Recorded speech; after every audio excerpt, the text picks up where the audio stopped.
부모님들이 지능이라고 할 때 글 빨리 읽는 거, 시간 보고 산수 계산 잘하는 거, 그게 뭐냐면은 문자력이랑 수리력이잖아요. 그게 어디에 소용돼요? 공부예요. 그 초기 능력을 일찍 깨우쳤다고 해서 학습 능력이 뛰어나다라고 속단할 수는 없는 거죠. 당연하죠. 당연한데 부모님은 이게 능력이 있다 그러면 이제 막 밀어주려고 하는 거죠. 그러면 지능이 높은 아이들에게 나타나는 초기 특성 뭐 이런 게 있을까요? 사실은 산만한 아이들이 안녕하십니까. 책이 삶이 되고 삶이 책이 되는 시간, 책과 삶, 책과 사람의 김재원입니다. 엄마의 심리가 아이를 키운다. 이 말에 동의하십니까? 오늘 그런 이야기 나눠보겠습니다. 정신건강의학과 전문의 윤우상 선생님과 함께합니다. 어서 오십시오. 안녕하세요. 자기소개 부탁드립니다. 안녕하세요. 정신건강의학과 전문의 윤우상입니다. 반갑습니다. 엄마의 심리가 아이를 키운다. 어느 정도 동의하십니까? 사실은 동의 안 합니다.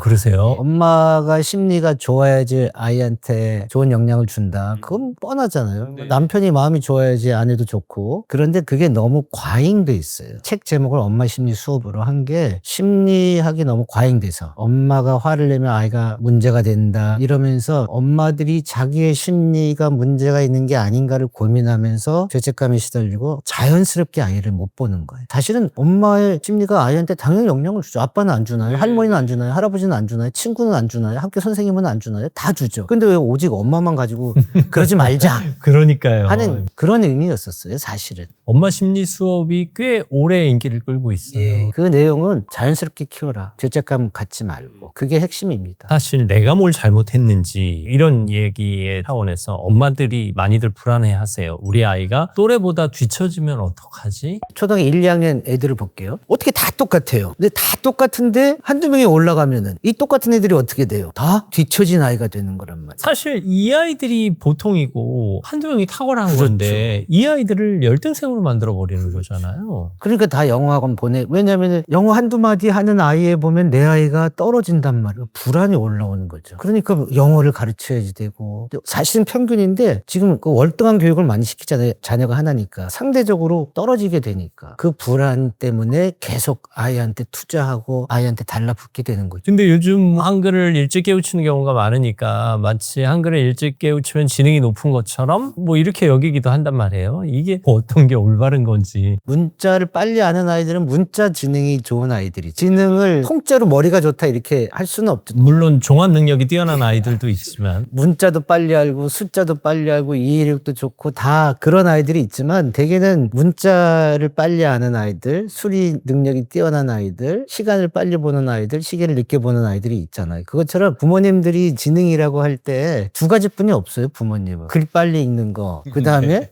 시간 보고 산수 계산 잘하는 거. 그게 뭐냐면은 문자력이랑 수리력이잖아요. 그게 어디에 소용돼요? 공부예요. 그 초기 능력을 일찍 깨우쳤다고 해서 학습 능력이 뛰어나다라고 속단할 수는 없는 거죠. 당연하죠. 당연한데 부모님은 이게 능력이 있다 그러면 이제 막 밀어주려고 하는 거죠. 근데 우리 엄마들은 그렇게 연연해 하실까요? 그러게 말이에요. 그러면 지능이 높은 아이들에게 나타나는 초기 특성 뭐 이런 게 있을까요? 사실은 산만한 아이들이 지능이 좋은 아이들이 많죠. 그럴 가능성이 높다. 그 다음에 엉뚱한 행동하는 아이들, 엉뚱한 말 하는 아이들, 이런 아이들이 지능이 좋다고 봐야죠. 사고의 폭이 다르다라는 다르죠. 개념인 거죠. 산만한 아이들은 호기심이 많은 거잖아요. 그게 창의적인 거란 말이에요. 너 책 읽어 해서 앉아서 책을 읽는 아이들은 보통 순종적인 아이, 책을 읽으니까 읽는구나, 읽으라니까 읽는구나 하고 한 가지만 생각하는 아이인데 책을 읽으라고 하는데 딴 생각들이 막 많아서 호기심이 나서 막 저기서 딴짓을 한다? 그런 아이들이 사실은 더 창의적인 머리 능력을 갖고 있는 아이죠. 이 사회가 요구하는 인재상이 이제 창의적인 인재상인데 우리 엄마들이 뭐 아빠들도 마찬가지죠. 창의적인 인재가 되지 못하도록 속박하고 있는 게 아닌가. 우리 엉뚱한 질문한 아이들한테 야 뭐 그런 걸 물어봐 하면서 타박하는 경우가 적지 않잖아요. 그 다음에 또 막 이거 얘기다 저거 얘기하고 막 이러면 스톱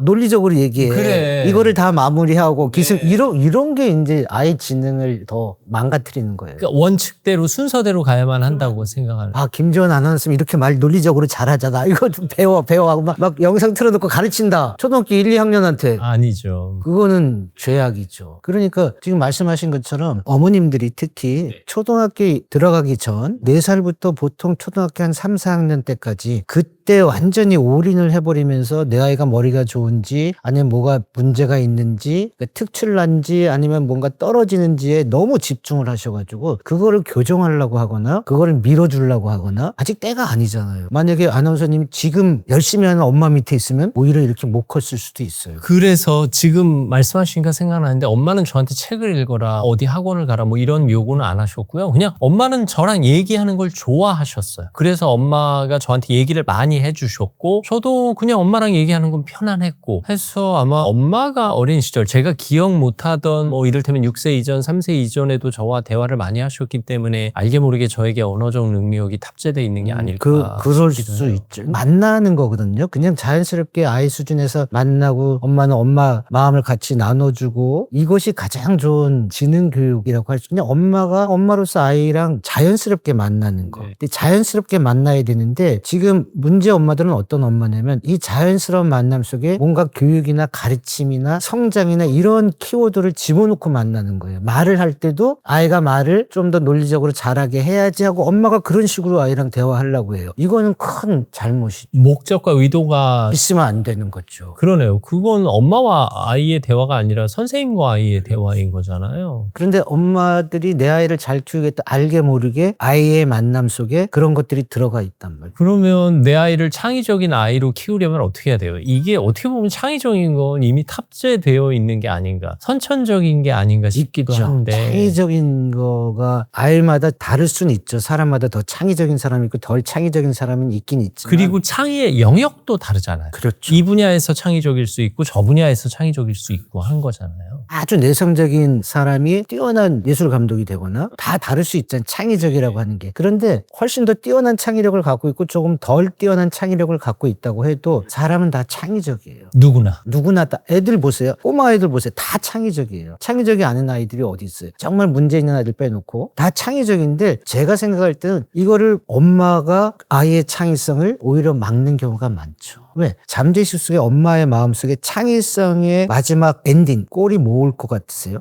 공부예요.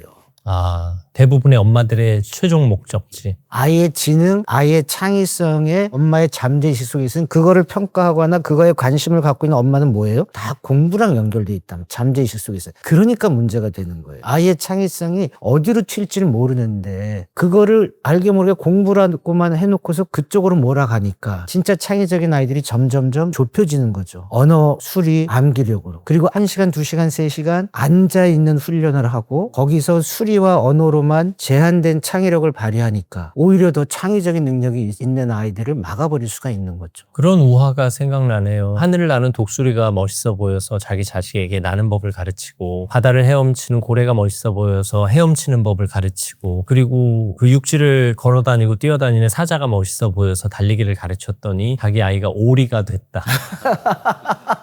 이게 사실 잘하는 거 하나를 찾아야 되는 건데 이것저것 다 시키려다 보니까 오리가 되는 거죠. 뭐 물론 오리의 삶도 훌륭하지만 네. 엄마의 의도와는 달라지는 거죠. 근데 아이가 오리로 살고 싶었다면 모르지만 그렇죠. 자기는 독수리로 살고 싶었는데 뭐 바닷속에도 들어가고 막 뛰기도 하고 그럼 독수리가 못 되는 거죠. 누구나 재능 하나쯤은 가지고 태어났을 텐데 그 재능을 찾느냐 못 찾느냐가 격차를 결정하는 게 아닐까 싶어서요. 많은 엄마들이 이렇게 생각을 내 아이의 재능을 찾으려고 하는데 그거 하시면 안 되는 거예요. 오히려 안 되는 거예요. 내 아이의 재능을 찾으려고 하지 않으셔야지 돼요. 그냥 놔둬야 되는 거예요. 그렇죠. 지금 교육은 부모가 아이의 재능을 빨리 찾아서 뭘 해줘라 하는데 말이 안 돼요. 왜냐면 얘가 30대 아침마당을 할 재능을 갖고 있는 아이를 초등학교 때 어떻게 알 수가 있어요.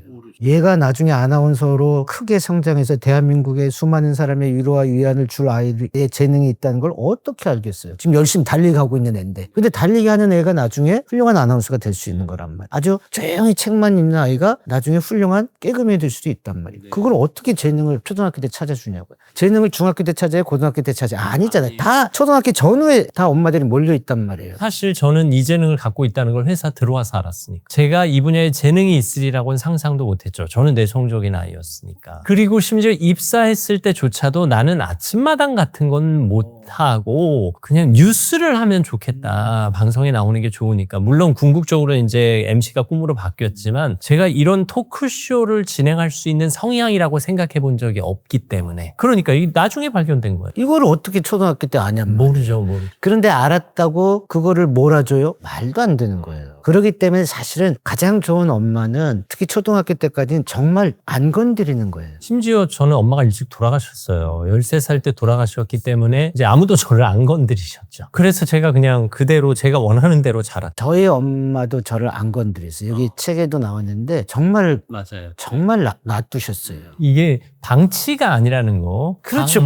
방목? 방치가 아니죠. 방목하고도 좀 다른 거죠. 방목하고 다르죠. 그냥 안전하게 판을 깔아주는 거죠. 근데 그 판에 엄마가 손을 안 대는 거란 말이에요. 그런데 예를 들어서 판을 엄마가 다 설계자처럼 다 만들어 버린단 말이에요. 얘는 요런 능력을 키우기 위해서 요 판을 해주자. 그러면 아이는 어떻게 돼요? 엄마가 만들어준 판에 들어가서 놀게 되는 거예요. 이미 자기의 창의성은 엄마가 만들어준 판에 갇혀버리는 거란 말이에요. 놀이를 해도 아이가 놀고 싶은 거를 놀게 해주는 거라 요게 아이의 요런 능력이 좋으니까 요거를 놀게 해주자. 그게 의도가 숨어있는 의도가 들어가 있는 거죠. 교육적인 목적? 그러면은 안 되는 거예요. 그러면 아이 창의성을 죽이는 거고요. 그러면은 아이를 훌륭한 아나운서로 못 만들고 훌륭한 상담사로 못 만든단 말이에요. 저희도 3, 4, 5학년을 이제 엄마 아빠와 함께 캐나다에서 생활을 하고 왔어요. 그리고 돌아와서 6학년을 그냥 보내고 이제 중학교를 들어갔을 때 저희가 학원을 보냈어요. 근데 이 아이가 2주 만에 찾아오더니 아무래도 이건 아동학대 같다는 거예요.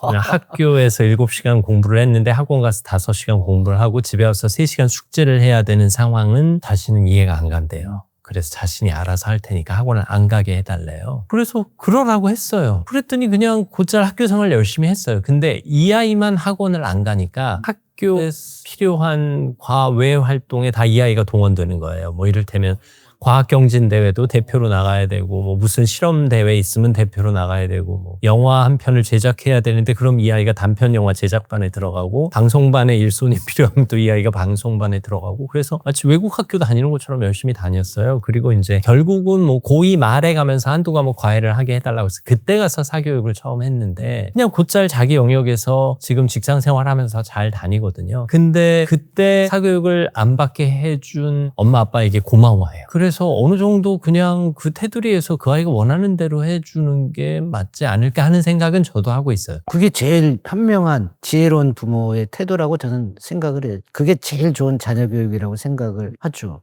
그런데 그러기 위해서는 불안이 문제가 돼요. 부모의 불안. 게다가 주변 사람들이 가만 놔두질 않아요.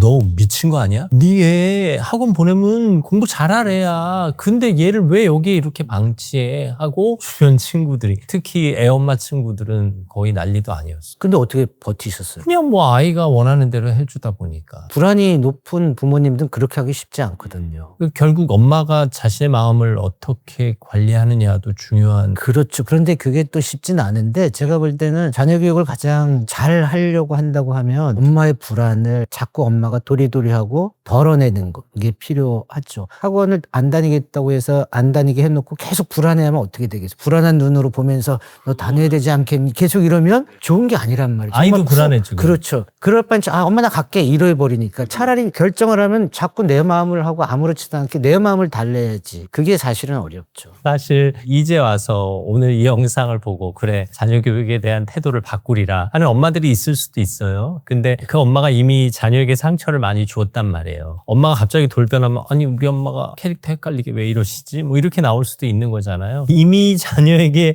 상처를 많이 줬다면 그리고 내가 부모로서 그걸 깨닫고 미안한 마음이 들었다면 어떻게 대처하는 게 좋을까요? 아이의 마음을 어떻게 만져줄까요? 가장 좋은 것은 엄마가 그런 마음이 들었다면 아이랑 한번 허심탄회하게 얘기를 하는 게 낫죠. 엄마가 이렇게 그때는 몰라서 이랬는데 혹시 너 상처받거나 그런 거 없니? 하고 날 잡아서 한번 얘기하는 건 괜찮아요. 그래서 아이가 진짜 깊게 부모에 대한 원망이 있지 않는 이상 그냥 소통을 할 수가 있고 또 솔직하게 엄마가 좀 바꾸려고 한다. 근데 안 바뀌어지잖아요. 근데 1도씩 좀 바꿔보려고 해 하고 얘기를 하면 아이들은 더 성숙해요. 아이들이 더 이해력 많고 부모보다 오히려 부모님 더 잘 이해하거든요. 그런 시간을 한번 아이와 그런 고해성사 같은 얘기를 하시면 제가 볼 때는 꽤 많이 풀어질 수 있다 이렇게 생각이 들어요. 명랑한 명랑한정신과 이 책을 통해서 이제 보호병동에 계시는 환자 이야기를 많이 하셨는데 아이 상담은 또 다르잖아요. 예. 아이들 만나면 어떤 생각이 드세요? 제가 보는 아이들은 80%가 ADHD인가 아닌가. 제가 책에 ADHD 아닌 아이들을 ADHD로 진단하는 게 너무 많다. 이렇게 썼거든요. 이거 무조건 산만하면 ADHD 아닌가 생각해버리니까. 그래서 전국에서 ADHD인가 아닌가 해가지고 찾아오는 분들이 있어요. 그런데 진짜로 제가 보면 10명 중에서 9명은 아니에요. 말 그대로 주의력 결핍 과잉 행동 장애. 그러니까 주의력이 떨어져서 행동이 과잉으로 나타난다는 뜻이잖아요. 그냥 일상에서 산만한 아이들을 그렇게 평가하는데 사실 아이들이 산만한 거 당연한 거 아니에요? 당연하죠. 우리 때는 뭐 그게 문제가 아니었죠.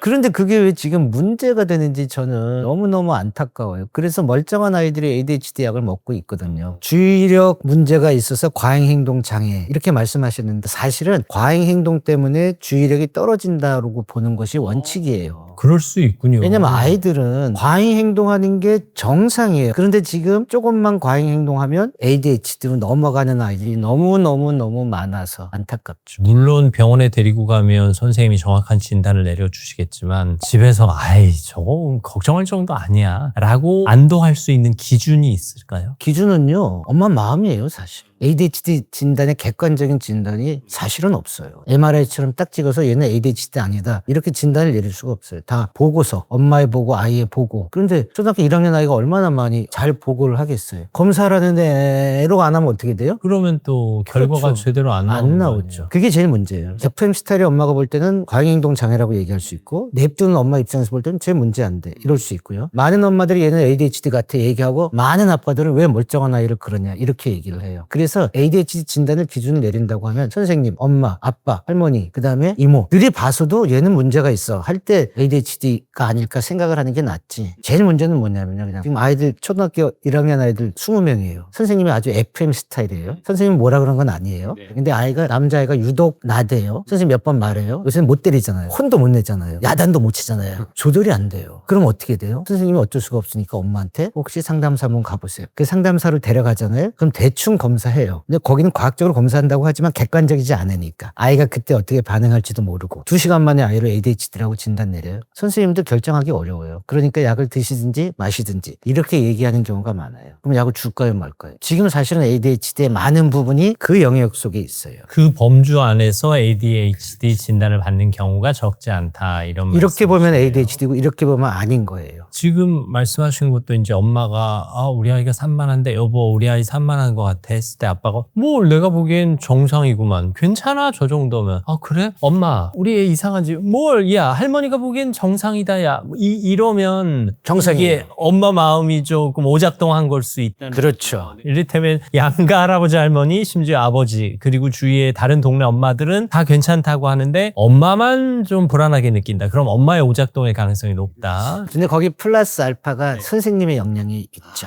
어떤 선생님도 넘어가고 문제 안 삼는 선생님이 있어요. 그런데 좀 심하게 얘기하면 자기 통제 하에서 아이를 이렇게 했으면 하고 그다음에 아이가 차분하게 앉아서 공부하는 것을 잘 교육시키려고 하는 선생님 입장에서 그게 안 돼버리면 엄마한테 얘기를 하게 되죠. 이게 이제 선생님의 목적의식과 또 선생님의 기질도 어느 정도. 그다음에 선생님의 반영되고. 교육 가치도 다르죠. 그냥 냅두어도 괜찮아 이런 선생님도 있지만 앉아서 공부해야 될 땐 공부해야 되는데 안 하니까 이런 미묘한 역학 관계가 그 와중에서 실제 ADHD가 아닌 아이들이 ADHD 진단받고 약을 먹는 경우가 저는 많다고 봐요. 말씀 듣고 보니까 아이를 다른 애들하고 똑같이 가게 하는 것보다 뭔가 조금 다른 길로 가더라도 뭔가 조금 늦게 가더라도 때론 너무 쑥 가더라도 뭔가 지켜볼 줄 아는 자세가 필요하지 않을까 싶어요. 오늘도 아주 많이 배웠습니다. 뭔가 아이를 바라보는 관점. 이 아이가 단순히 뭐 5살, 10살, 15살이 아니라 29살, 30살이라도 마찬가지라는 생각이 들어요. 그 관점으로 보다 더 나은 아빠가 되도록 애써보겠습니다.